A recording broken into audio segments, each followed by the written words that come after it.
প্রিয় দর্শক, আমন্ত্রণ জানাচ্ছি এটিএন বাংলা নিয়মিত স্বাস্থ্য বিষয়ক সরাসরি অনুষ্ঠান ইউনিমেড ইউনি হেলথ ফার্মাসিউটিক্যাল হেলথ জংশনে। দর্শক, বরাবরের মতোই পুরো অনুষ্ঠানে আছে আমি ডাক্তার শাহেদ ইমরান। কোভিডকালীন সময়ে আমরা এতটুকু হাঁচি কাশি সব পাশাপাশি কোনো লোক যদি দেয় তখন কিন্তু খুবই বেশি আতঙ্কে থাকতাম। ইভেন আমরা দেখেছি পরিবারের মধ্যে পরিবারের সদস্যরাও যদি বাবা যদি হাঁচি দেয় ছেলে সরে যায়, আবার সন্তানরা যখন হাঁচি দেয় তখন কিন্তু বাবাও সরে যায়। এই যে উপসর্গ নিয়ে গত 2-3 বছর আমরা কিন্তু অনেক আতঙ্কে ছিলাম, কারণ কোভিড আমাদেরকে সেই রকমভাবেই নাস্তানাবুদ করেছে, নাকাল করেছে সারা বিশ্বকে। দর্শক, নাক কান গলার বিভিন্ন সমস্যা রয়েছে, শুধু হাঁচি কাশি নয়। শীতকাল চলছে, শীতকালে কিন্তু আমরা এই উপসর্গগুলো অনেক বেশি দেখি। এতে করে কি আসলে কোভিডের প্রাদুর্ভাবের সাথে অনেকটা মিলিয়ে এই উপসর্গগুলো থাকে, তাই বলে কি আমরা আসলে কোন রোগে ভুগছি সেটি নিয়েও আমরা কিন্তু অনেক সময় চিন্তিত থাকি। বিশেষ করে আমরা বলি এক্সট্রিম অফ এইজ, অর্থাৎ যারা নাজুক বয়সের, সেই নাজুক বয়সের মানুষগুলো আরও বেশি সমস্যায় ভোগেন। দর্শক মণ্ডলী, এছাড়াও কিন্তু নাক কান গলার অনেক সমস্যা রয়েছে। আমরা টনসিলে ভুগি, আমরা নাক কান গলার ক্যান্সার হয়, সেই ক্যান্সারগুলোর চিকিৎসা বাংলাদেশে পেতে অনেকের হয়তো নাকানি চুবুনি খেতে হয়। আসলে কেন করতে হয় এই বিষয়টি? তথ্যের অভাব, নাকি আসলে সঠিক চিকিৎসাটি বাংলাদেশে নেই? কেন দেশের বাইরে যেতে হবে? এই সব প্রশ্নগুলোর উত্তর নিয়েই আমরা আজকের অনুষ্ঠান সাজিয়েছি, এবং আমাদের এই অনুষ্ঠানে একজন অত্যন্ত জনপ্রিয় নাক কান গলা বিশেষজ্ঞকে আমরা আমন্ত্রণ জানিয়েছি এই বিষয়গুলো জানার জন্য। দর্শক, এই বিষয়ে নিশ্চয়ই আপনারা আজকে আমাদের সাথে থাকবেন, এবং এটিএন বাংলা স্ক্রলে যে নম্বর রয়েছে সে নম্বরে সরাসরি আপনাদের প্রশ্ন করতে পারবেন, এবং আমরা চেষ্টা করব বিশেষজ্ঞের অতিথির মাধ্যমে আপনাদের সেই সমস্যাগুলোর উত্তর দেবার জন্য। চলুন আগেই আমাদের অতিথিকে আজকে পরিচয় করিয়ে দেব। দর্শক, আপনারা ইতিমধ্যে জেনে গেছেন আমরা আজকে নাক কান গলার সকল সমস্যা নিয়েই কথা বলার চেষ্টা করব। আমাদের সাথে দেশ খ্যাত একজন চিকিৎসক রয়েছেন, নাক কান গলা বিশেষজ্ঞ রয়েছেন, অধ্যাপক ডাক্তার মোহাম্মদ আবু হানিফ, সাবেক পরিচালক জাতীয় ইএনটি ইনস্টিটিউট ও হাসপাতাল, আমাদের সাথে স্টুডিওতে আছেন। স্যার, আপনাকে স্বাগত জানাচ্ছি। আপনি কেমন আছেন? আমি আলহামদুলিল্লাহ ভালো, আপনাদেরকেও স্বাগত, ধন্যবাদ। দর্শক মণ্ডলী, আপনারা কিন্তু জানেন যে আমাদের এই অনুষ্ঠানে ইউনিমেড ইউনি হেলথ ফার্মাসিউটিক্যাল হেলথ জংশনে আমরা চেষ্টা করি অনুষ্ঠানের মাধ্যমে আপনাদেরকে সঠিক তথ্যটি দেবার জন্য, এবং কোন চিকিৎসা কোথায় নেওয়ার সুযোগ রয়েছে সেগুলো আমরা বলার চেষ্টা করি। আমরা সেবাদাতা প্রতিষ্ঠানের কথাও আমরা বলার চেষ্টা করছি। আজকে আমরা নাক কান গলার সমস্যা নিয়ে কথা বলবো।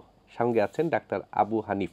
স্যার, আমরা একটু শুরুতেই বলছিলাম যে কোভিডকালীন সময় কিন্তু আমরা একটু সর্দি কাশি নিয়ে খুব আতঙ্কে থাকতাম। শীতকাল চলছে, এই সময়ও কিন্তু আসলে এই সমস্যাগুলো থাকে। একটু আমরা জানতে চাচ্ছি যে সাধারণত কি ধরনের সমস্যা শীতকালে বেশি আমরা ভুগি? শীতকালে যেটা হলো, টেম্পারেচার যখন নেমে যায়, মানুষ কমে যায় টেম্পারেচার, তখন কিছু রোগ জীবাণু আছে, বিশেষ করে ভাইরাস, যে সকল ভাইরাসগুলো নাকে এবং শ্বাসনালী, উপরের শ্বাসনালী, that is the trachea, larynx, bronchus, ও সকল জায়গায় যারা তাদের বসবাস, তাদের বংশবৃদ্ধি করতে সুবিধা হয়, সেইগুলি মানুষকে বিভিন্ন ধরনের সমস্যায় ফেলে। বিশেষ করে শীতকালে আমরা দেখি নাকের সমস্যা, গলার সমস্যা, তারপরে হলো আপনার upper respiratory tract, that is the লাংসের সমস্যা, এগুলি নিয়ে আমাদের কাছে আসে। কী ধরনের সমস্যা? বেশিরভাগ ক্ষেত্রে রোগীরা এসে বলে তাদের হাঁচি হচ্ছে, নাক দিয়ে সর্দি হচ্ছে, কাশি হচ্ছে, গলায় ব্যথা হচ্ছে। জি, কমন, এবং এই সিজনে এটা হবেই, এবং এগুলো সিজনাল। সিজন চলে যাবে, তারা এমনি চিকিৎসা করলেও ভালো হবে, চিকিৎসা না করলেও ভালো হবে। যাদের সিমটমগুলো, সাইনগুলো বেশি, যে তাদের কষ্ট হচ্ছে, তাদের জন্য কিছু ওষুধের দরকার হয়। বেশিরভাগ ক্ষেত্রে আপনার ওষুধের দরকার হয় না। আপনি যদি টেম্পারেচারটা মেনটেন করেন, তার মানে আপনি ঠান্ডার থেকে যদি অ্যাভয়েড করেন, ঠান্ডা পানি যদি আপনি ব্যবহার না করেন গোসলের সময় বা অজু করার সময়, হাত মুখ ধোয়ার সময়, তাহলে আপনার এই প্রবলেমগুলো আপনাকে খুব বেশি কষ্ট দেবে না। সুতরাং এইগুলো নিয়ে খুব বেশি চিন্তিত হওয়ার কোনো কারণ নাই। করোনার সময় যেটা ছিল, করোনা একটা ভাইরাস যেটা এসেছিল, সেটা সম্পর্কে আমাদের পরিষ্কার কোনো ধারণা ছিল না, এবং সেটা নাক দিয়ে মুখ দিয়ে ভিতরে ঢুকে তারপরে লাংসকে অকেজু করে দিত, যার কারণে শরীরের যে অক্সিজেন, সেই অক্সিজেন শরীরের যে রক্তের মাধ্যমে সেলে যেতে পারত না। আলটিমেটলি মানুষ সে অক্সিজেনের অভাবে মারা যেত। আমরা যেহেতু তার গতি প্রকৃতিকে আমরা বুঝতে পারছিলাম না, সেই জন্য আমরা প্রিভেনশনের পন্থা নিয়েছিলাম। জি মাস্ক পরে থাকতে হবে, কন্ট্যাক্ট একটু দূরে থাকতে হবে, যাতে করে এই হাঁচির মাধ্যমে, থুতুর মাধ্যমে সেগুলো যেন আরেকজনের নাকে এবং মুখে সংক্রমিত যেন না হয়। সংক্রমিত না হয়। এখন সেই দিনটা চলে গেছে, কারণ ভাইরাস আস্তে আস্তে আস্তে আস্তে আপনার বিভিন্ন জেনারেশন তার যে পরিবর্তন হতে হতে, মিউটেশন হতে হতে এখন সে চারিত্রিক একটা পরিবর্তনটি, হ্যাঁ। দুর্বল পর্যায়ে চলে গেছে। আসছে। এটা সারা পৃথিবীতে একটা সময় ইনফ্লুয়েঞ্জা এসেছিল, সেটাও এরকম ডেঞ্জারাস ছিল। মাঝে মধ্যে এরকম কিছু ভাইরাস আসে, এগুলি আস্তে আস্তে আস্তে আস্তে প্রাকৃতিক নিয়মে তারা ক্ষয়িষ্ণু হয়ে এক সময় তারা বিলুপ্ত হয়ে যায়। এখন আর করোনার সেই ধরনের ভয় বা হাঁচি কাশির থেকে সেই ধরনের ভয় পাওয়ার কোনো কারণ নেই। তারপরে আমাদের একটু ডিস্টেন্স থাকলে আমাদের জন্য ভালো হয়। যে কোনো হাঁচি কাশিতে অনেক ভাইরাস থাকে, সেই হাঁচি কাশি যদি কেউ দেয়, আপনি একটু দূরে থাকেন, যদি বা উনি যদি একটু সাবধানে হাঁচি কাশি দেন বা মাস্ক ব্যবহার করেন, তাহলে এই প্রবলেমগুলো থেকে আমরা এখনও ভালো থাকতে পারি। অনেক ধন্যবাদ স্যার, খুব চমৎকার করে বলছিলেন আসলে কি ধরনের সমস্যা হয়। স্যার গলা ব্যথার কথা বলছিলেন মাঝখানে, প্রায় রোগীরা এসে বলেন যে গলা ব্যথা করছে, বাচ্চারা এবং বয়স্করাও বলেন গলা ব্যথা করছে। গলা ব্যথার তো অনেকগুলো কারণও রয়েছে, কেন গলা ব্যথা হয়? আমরা খুব টনসিলাইটিসের কথা বেশি শুনি। গলা ব্যথা বলতে আপনি গলায় যদি কোনো কারণে ঠান্ডার উপদ্রব হয়, ঠান্ডার যদি এক্সপোজ হন, আপনি ঠান্ডা অনেক সময় আমরা খাই, বেশি পরিমাণে ঠান্ডা খাই, কোল্ড ড্রিঙ্কস আমরা খাই, ঠান্ডা পানি খাই, আইসক্রিম খাই, এগুলো খেলে গলার মধ্যে কিছু রোগ জীবাণু সবসময় থাকে।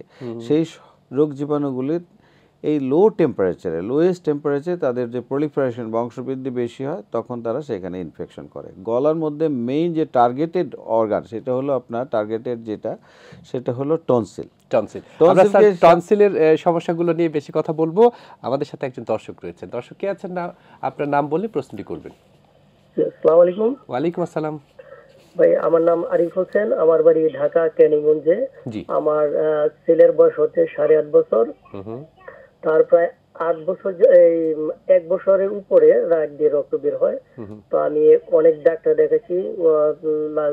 গত 6 মাস আগে আমি ঢাকা মেডিকেলে বিভাগীয় প্রধানকে দেখাইছি। তো সিটি স্ক্যান বাছাই করা হয়েছে। সিটি স্ক্যানে ধরা পড়ছে রক্ত, সব পরীক্ষা করছি যতগুলো লাগে, তার মধ্যে ধরা পড়ছে সে নাকে পলিপ, আচ্ছা। নাকে মাথা সাইনোসাইটিসের সমস্যা এবং প্রচুর অ্যালার্জি। তো ওই অনুযায়ী দ্বারা ওষুধ দেয়, কিন্তু ওষুধ দেওয়ার পরে দেখা যাচ্ছে যে 1-1.5 মাস রক্ত পড়া বন্ধ হয়। বিশেষ করে অ্যান্টিবায়োটিক গুলি যখন দেয়, রক্ত পড়া বন্ধ হয়। তারপর থেকে আবার দেখা যাচ্ছে যে অ্যান্টিবায়োটিক কোর্সটা কমপ্লিট হওয়ার 1 থেকে 1.5 মাস পরে আবার এক ছিদ্র দিয়ে রক্ত বের হয়। জি। এখন এর থেকে পরিত্রাণের আমার উপায় কি? আমি স্ক্রিন পর্যন্ত করছি, করেছেন। স্যার আমরা দর্শকের প্রশ্ন মনে হয় বুঝতে পেরেছি। সে আসলে স্থায়ী কি সমাধান রয়েছে এটি আমরা 8 বছরের বাচ্চা এবং তার ব্লিডিং হচ্ছে মাঝে মধ্যেই, নাকে থেকে যখন নাকি রক্ত আসে, বিশেষ করে শিশুদের, তখন আমরা তাদের যে ব্লিডিং টাইম, ক্লটিং টাইম, এগুলো আমরা পরীক্ষা করি এবং তার রক্তের যে জমাট বাঁধার যে ক্লটিং ফ্যাক্টরের কোনো প্রবলেম আছে কিনা সেটা আমরা আগে ফাইন্ড আউট করার চেষ্টা করি। যদি এটা এক্সক্লুড হয়ে যায়, তাহলে আমরা বুঝি যে তার যে রক্তে যে জমাট বাঁধা জনিত ক্লটিং ফ্যাক্টরের কোনো প্রবলেম নাই, সেগুলো বাদ। তাহলে কি থেকে যায় যে ইনফেকশন বা নাকে খোঁচা দেওয়া। বাচ্চারা অনেক সময় নাকের মধ্যে আঙুল দিয়ে সেটা করে, প্রিক করে। সেজন্য আপনি যদি ওইটার থেকে সে না করে বা তার ঘন ঘন ইনফেকশন না হয়, তাহলে তার ব্লিডিং হওয়ার সম্ভাবনা খুবই কম। আর সবশেষে যেটা আমরা বলি, বাচ্চা শিশুদের প্রায় 80% ব্লিডিং হয় আননোন কারণে। আননোন কারণ মানে কি? কোনো কারণই নেই, কিন্তু তারপরে তার মাঝে মধ্যে ব্লিডিং হচ্ছে, আবার বন্ধ হয়ে যাচ্ছে। নাকের মধ্যে যে রক্তের নালীগুলি, এগুলি অনেক সূক্ষ্ম থাকে, এগুলি মাঝে মধ্যে এরকমের ছিঁড়ে যায়, আবার শরীরের যে মেকানিজম আছে, ক্লটিং মেকানিজম, সেখানে তারা আবার বন্ধ হয়ে যায়।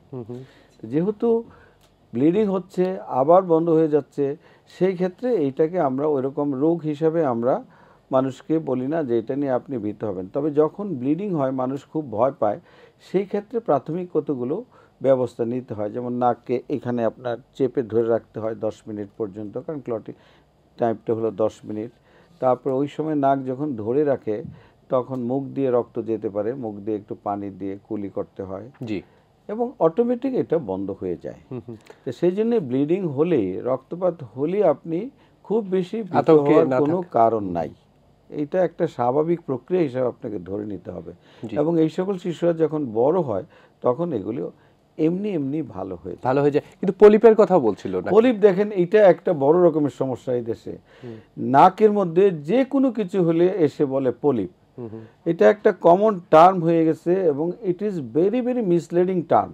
এই পলিপের জন্য কত মানুষ যে চিকিৎসা নিয়ে ক্ষতিগ্রস্ত হয়ে আসছে তার কোনো শেষ নাই। এই দেশে, আমাদের দেশে জি। আপনার পলিপের সংখ্যা খুবই কম। নাকের মধ্যে আমরা বাইরের থেকে দুটো জিনিস থেকে এইগুলো বলি আমরা টার্বিনেট। জি। এই টার্বিনেটকে তারা বলে যে পলিপ। পলিপ। টার্বিনেট নাকের জন্য খুবই বেশি প্রয়োজন। স্যার, আমরা পলিপ নিয়ে কথা বলছি, এটার অপচিকিৎসাটি বেশি সাংঘাতিক, এটি নিয়ে একটু আমরা জানতে চাচ্ছি।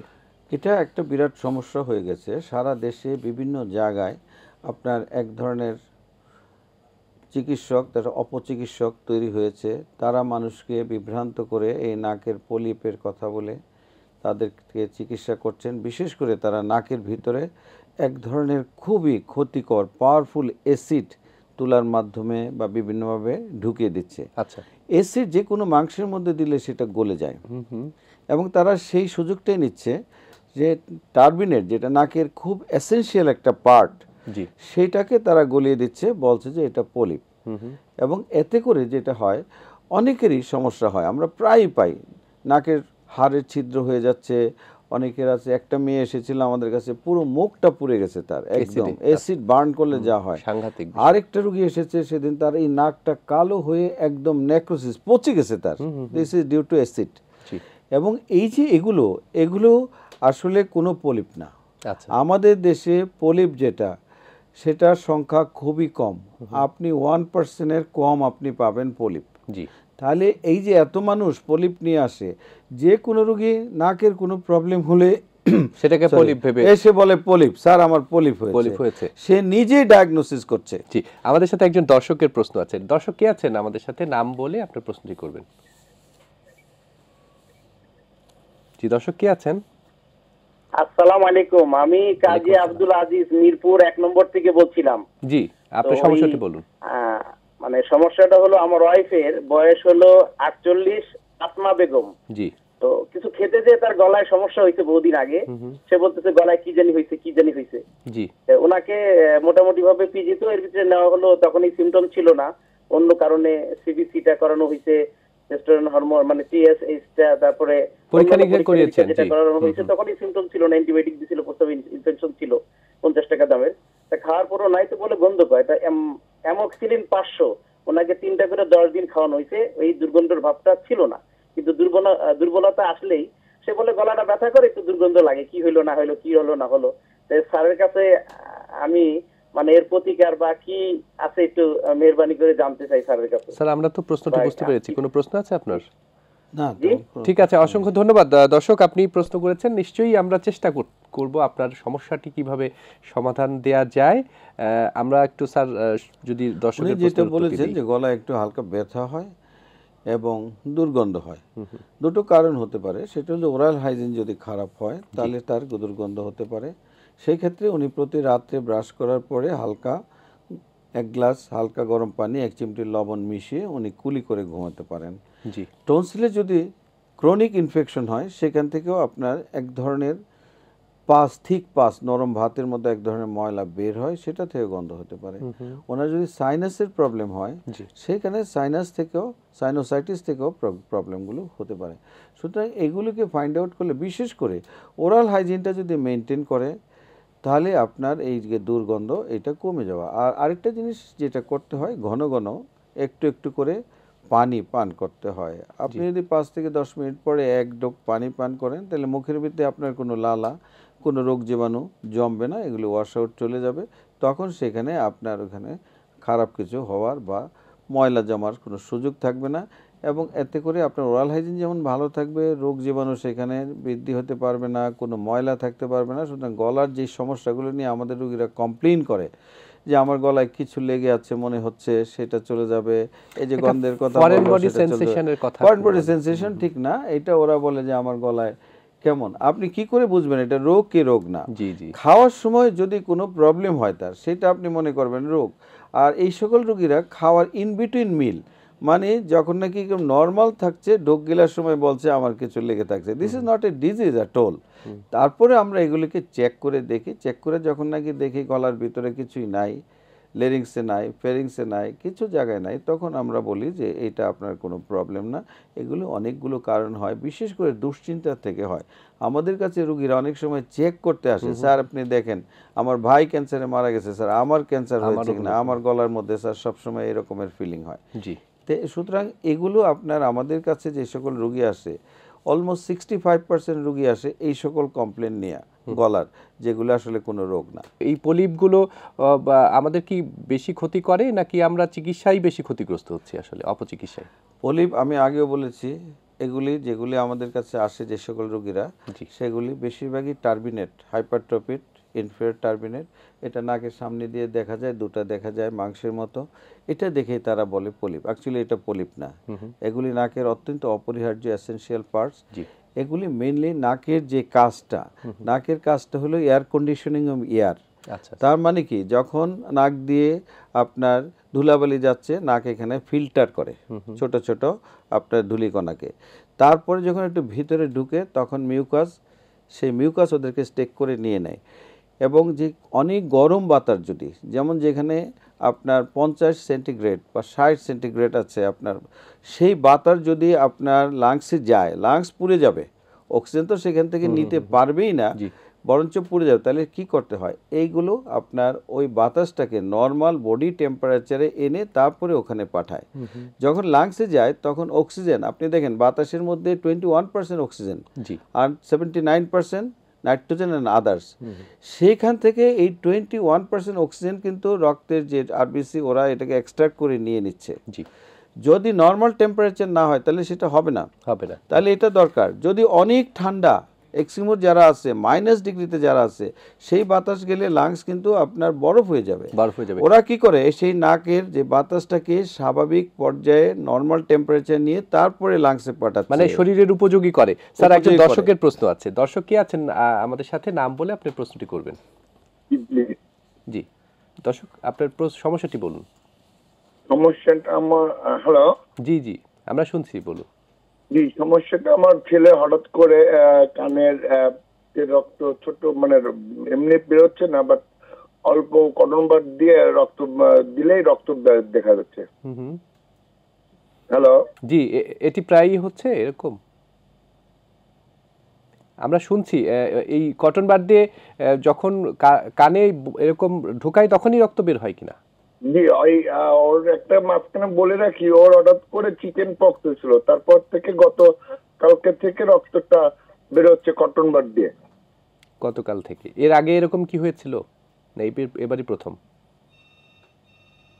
আমরা বোধহয় বুঝতে পেরেছি। দর্শক, আপনি আমাদের অনুষ্ঠান শুনতে থাকুন, আমরা সমস্যাটা নিয়ে কথা বলব। চিকেন পক্স হলে দেখেন এটা স্কিনের মধ্যে হয়, কানের মধ্যে যে এক্সটার্নাল অডিটরি ক্যানেল, সেখানেও স্কিন আছে, সেখানে যদি কোনো কারণে ছোট এরকম ব্লিস্টার টাইপের কিছু হয়, সেইটাকে টাচ করলে বা কটন বাড দিয়ে যদি উনি মুছতে যায়, তাহলে সেখান থেকে ব্লাড আসতে পারে। এটাতে ভয়ের কিছু নাই এবং ভয় পাওয়ার কোনো কারণও নাই।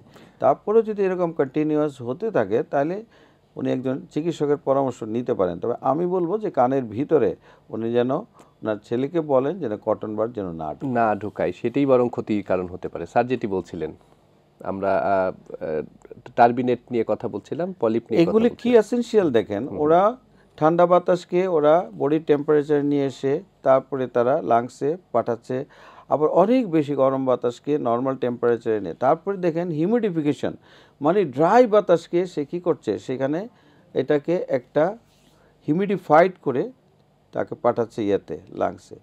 এই যে একটা এসেনশিয়াল মেকানিজম, সেই মেকানিজমের এইটা অপরিহার্য। এগুলিকে যখন অ্যাসিড দিয়ে পুড়িয়ে দেওয়া হয় তখন কিন্তু নাক ড্রাই হয়ে যায়, তখন মানুষের শ্বাসের কষ্ট হয়, কাশি হয়, লাংসের বিভিন্ন ধরনের ইনফেকশন হয়, নাকের মধ্যে অ্যাসিডের কারণে আপনার নাকের হাড় ছিদ্র হয়ে যাচ্ছে, নাকের টার্বিনেট এবং সেপ্টাম একসাথে লেগে যাচ্ছে। কিছু কিছু ক্ষেত্রে খুব বেশি যখন দেয় তখন তারা ব্যথা পাচ্ছে, মুখ পুড়ে যাচ্ছে, নাক পুড়ে যাচ্ছে, গ্যাংগ্রিন হয়ে যাচ্ছে।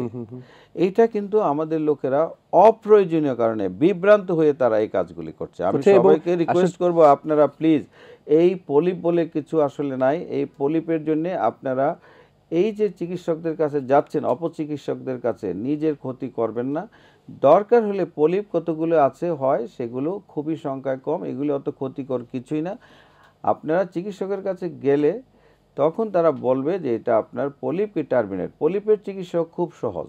সুতরাং অ্যাসিড নাকের ভিতরে দেওয়া এটা কোনো চিকিৎসার পর্যায়ে পড়ে না, এটা এক ধরনের অপরাধের পর্যায়ে পড়ে এবং মানুষ, সাধারণ মানুষ ক্ষতিগ্রস্ত হতে পারে, ক্ষতিগ্রস্ত হচ্ছে, হচ্ছে ক্ষতিগ্রস্ত হচ্ছে। স্যার, এটি এই অভিজ্ঞতা আপনাদের বেশি। দর্শক, আমরা খুবই গুরুত্বপূর্ণ একটি কথা আমাদের স্যার বললেন যে এইভাবে যে কোনো চিকিৎসক নন এমন কারো কাছে গিয়ে এ ধরনের বিভ্রান্তিতে পড়া এবং নিজের ক্ষতি করা, এটি না করাটা জন্য অনুরোধ করা হচ্ছে। ডক্টর আবু হানিফ, আমরা আরেকটি বিষয় চটজলদি কিছু প্রশ্নের আমরা উত্তর শুনতে চাচ্ছি। এমন আমরা প্রায়ই কিন্তু ভুগে থাকি, যেমন গলায় কাটা বিধে এবং তাতে করে খুব কষ্ট পায়, অনেক দিন থাকে। কাটা বাঁধা এটা খুব স্বাভাবিক একটা প্রক্রিয়া। এই সাধারণত এরকম খাওয়ার সময় কাটা বাঁধার এই সমস্যাগুলোতে আসলে কি করণীয় রয়েছে?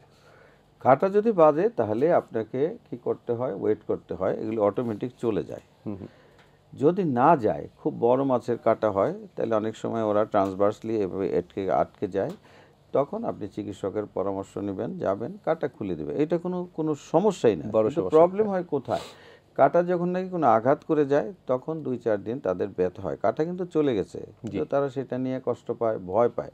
এবং কাটা গলায় থাকলে অনেকের ধারণা এখান থেকে ক্যান্সার হতে হয়। দ্যাট ইজ রং, অ্যাবসলুটলি রং। সুতরাং কাটা গলায় বিঁধলে যদি আপনাকে সিমটম দিতে থাকে, কষ্ট হয়, ব্যথা হয় খেতে, তখন আপনি ডাক্তারের কাছে গেলে ডাক্তার এটাকে। ছোটরা মাঝে মধ্যে ছোট ছোট খেলনা বা অনেক কিছু গিলে ফেলতে পারে, এরকম একটি ঘটনাও ঘটেছে এবং আমরা সেটা গণমাধ্যমে দেখেছি এবং এখানে আপনার একটা বেশ ভালো একটি সফলতাও আমরা দেখেছি, আপনাদের হাত দিয়ে হয়েছে। এরকম ঘটনা ঘটলে আসলে বাবা মার সতর্কতার জন্যই বলছি, সেক্ষেত্রে আপনাদের কি করণীয় রয়েছে এবং ওই ঘটনাটি কিভাবে আপনারা সমাধান করলেন? ওই ঘটনাটা একটা ছোট্ট শিশু, সে একটা আপনার টারজান বলে কিছু পাওয়া যায়, এই ধরনের প্লাস্টিকের যে খেলনা, ওটা সে গিলে ফেলেছিল। তার ছোট ভাই তাকে দিয়েছিল, তার বড় ভাই মনে হয় দিয়েছিল, তারপরে সে গিলে ফেলে বিভিন্ন জায়গায় সে যখন ঘুরে প্রায় 6 মাস সে কোনো মতেই কেউ এটাকে ট্রেস করতে পারছিল না বা খুলতে পারছিল না। তো একদম আস্তে আস্তে সে একদম না খেতে খেতে একদম খুব হয়ে যায়, খারাপ অবস্থা হয়ে যায়, শারীরিক অবস্থা। তখন আমাদের কাছে আসে, তখন আমরা পরীক্ষা নিরীক্ষা করে দেখি যে there is something foreign body ছিল। এটা হলো আপনার একটা জায়গা আছে খাদ্যনালীর, ফেরিংস এবং ইসোফেগাসের যে কানেকশন, ক্রিকোফ্রেঞ্জিয়াল জাংশন, এটা খুব চিকন জায়গা, ওই জায়গায় আটকে ছিল। এটা একদম ভিতরে না, আবার একদম উপরেও না। তারপরে আমরা অনেক কষ্ট করে তার এটা বের করে দিই, বের করে পরে আমরা উদ্ধার করতে পারি যে এটা একটা প্লাস্টিকের খেলনা ছিল।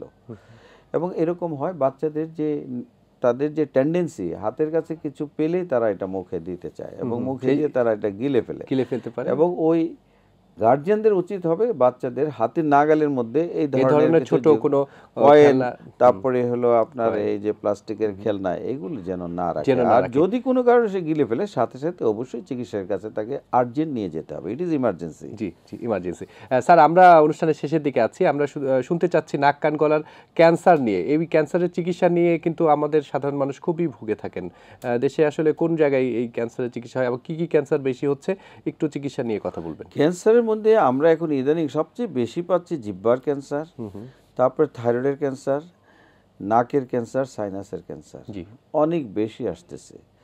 এবং সবচেয়ে যেটা বিভ্রান্তি হলো, যেমন জিহ্বার ক্যান্সার, জিহ্বা একটু গা হলে তারা বিভিন্ন জায়গায় যায়, বিভিন্ন ওষুধ ব্যবহার করে, কিন্তু তারা এটাকে কোনো আমলে নিতে চাচ্ছে না। 5-6 মাস পরেও যখন নাকি এটা আপনার ভালো হচ্ছে না, তখন তারা ডাক্তারের শরণাপন্ন হয়। এবং ডাক্তারের শরণাপন্ন হওয়ার পরে ডাক্তার যখন নাকি বলে যে এটা আপনার বায়োপসি করতে হবে, তখন তারা আবার ভয়ে পিছিয়ে যায়, কারণ তাদের ধারণা বায়োপসি করলে এটা থেকে ক্যান্সার হতে পারে। That is wrong. আপনার বায়োপসি করার অর্থ হলো যে সেখান থেকে টিস্যু নিয়ে ফাইন্ড আউট করা যে এখানে কোনো ক্যান্সার আছে কিনা, ক্যান্সার জীবাণু আছে কিনা। সুতরাং ডাক্তারের কথা তারা শুনতে চায় না, তখন আরেকটু আস্তে আস্তে রোগ বাড়তে থাকে। তারপরে যখন আসে বায়োপসিতে ক্যান্সার প্রমাণিত হয়, আমরা যখন বলি যে আপনাকে এটা অপারেশন করতে হবে, তখন আরেক দফা তারা পিছায়। তখন তারা গিয়ে হোমিওপ্যাথিক চিকিৎসা, বিভিন্ন চিকিৎসা করে। সেই চিকিৎসা করে যখন ফেল হয় তখন আবার আমাদের কাছে আসে। ততক্ষণে কিন্তু ডিজিজ স্টেজ 1 থেকে স্টেজ 3 4 চলে যায়। এইটা আমি পরিষ্কারভাবে বলি যে জিহ্বার যে ক্যান্সার, প্রাথমিক পর্যায়ে ক্যান্সারের অপারেশন করলে কিন্তু রোগ নিরাময় সম্ভব। আচ্ছা, এবং ক্যান্সার ভালো হয় না এটা কিন্তু ভুল। ক্যান্সার কিন্তু সময় মতো চিকিৎসা, সঠিক চিকিৎসা করতে ক্যান্সার থেকে নিরাময় হওয়া সম্ভব, এবং সেটা হচ্ছে। আমাদের বহু রোগী আছে যে তারা ক্যান্সার থেকে ভালো হয়ে জীবনযাপন করছে। সুতরাং ক্যান্সার হলে এরকম আতঙ্কিত হওয়ার কোনো কারণ নেই। আর অপারেশন করা হয় রোগীকে ভালো করার জন্য। অপারেশনকে আপনি ভয় পাচ্ছেন কেন? আপনি রোগকে ভয় পাচ্ছেন। আর এই অপারেশনে তো জটিল কোনো অপারেশন না। এই অপারেশন বাংলাদেশে এভেলেবল, সর্বত্র এই অপারেশন হচ্ছে। তো সুতরাং আমাদের রোগীদের টেন্ডেন্সি হলো যে কোনো রোগ ভিজিট দিতে পারছে না, অথচ বলতে স্যার আমি বাইরে যেতে পারবো কিনা। এটা একটা অদ্ভুত একটা ব্যাপার। বলে স্যার আমি গরিব, আমার কাছে কোনো টাকা নাই। আমরা হয়তো বলি ঠিক আছে, টাকা না থাকলে আপনি সরকারি হাসপাতালে যান, আমি বলে দিচ্ছি ওখানে আমাদের ভালো চিকিৎসার ব্যবস্থা আছে। সাথে সাথে জিজ্ঞাসা করে স্যার বাইরে যেতে পারবো কিনা। বাইরে গেলেই সব কিছু যে সমাধান হচ্ছে তা না। বাইরের থেকে রুগীরা আমাদের কাছে অনেক রুগী ফিরে আসছে, ভালো রুগীরা ফিরে আসছে কেন? ওইখান থেকে ওরা বলে দিচ্ছে আপনার এখানে চিকিৎসা সম্ভব, এখানে চিকিৎসা করান। অনেক রুগী আছে চিকিৎসা করার পরে খারাপ হয়ে আমাদের কাছে আসছে, তখন আবার আমাদেরকে চিকিৎসা করতে হচ্ছে। এবং ওদের চিকিৎসার পরে যে 2 মাস 3 মাস পরে আবার যাওয়ার জন্য ফলাপে, সেটাও তারা অনেক সময় যেতে পারছেন না। সুতরাং সমস্যার শেষ নাই। সুতরাং আমাদের যে বিভ্রান্তিগুলো, সেগুলি কিছু মানুষ তাদেরকে বিভ্রান্ত করছে। বিভিন্ন সেক্টরের, বিভিন্ন স্টেজের, বিভিন্ন সমাজের বিভিন্ন স্তরের মানুষ এই বিভ্রান্তিগুলি করছে যে আপনারা এখানে ভালো হয় না, বাইরে যান। দুনিয়ার সব জায়গায় বই পুস্তক একরকম, ট্রেনিং একরকম, সুতরাং চিকিৎসা একরকম।